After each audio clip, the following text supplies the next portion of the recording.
நியாயாதிபதிகள் 6ஆம் அதிகாரம் 12 முதல் 16 வசனங்கள். கர்த்தருடைய தூதனானவர் அவனுக்கு தரிசனமாகி, பராக்கிரமசாலியே, கர்த்தர் உன்னோடே இருக்கிறார் என்றார். அப்பொழுது கிதியோன் அவரை நோக்கி, என் ஆண்டவனே, கர்த்தர் எங்களோடு இருந்தால் இவையெல்லாம் எங்களுக்கு நேரிடுவானேன்? கர்த்தர் எங்களை எகிப்திலிருந்து கொண்டு வரவில்லையா என்று எங்கள் பிதாக்கள் எங்களுக்கு விவரித்து சொன்ன அவருடைய அற்புதங்களெல்லாம் எங்கே? இப்பொழுது கர்த்தர் எங்களை கைவிட்டு மீதியானியர் கையில் எங்களை ஒப்பு கொடுத்தாரே என்றான்.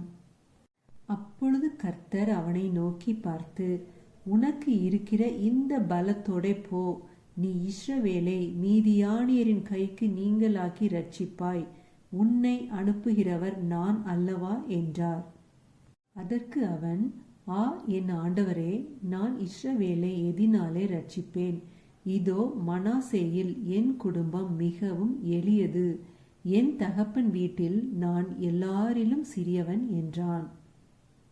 அதற்கு கர்த்தர், நான் உன்னோடே கூட இருப்பேன், ஒரே மனுஷரை முறிய அடிப்பது போல நீ மீதியானியரை முறிய அடிப்பாய் என்றார். ஆமென். ஹல்லேலூயா.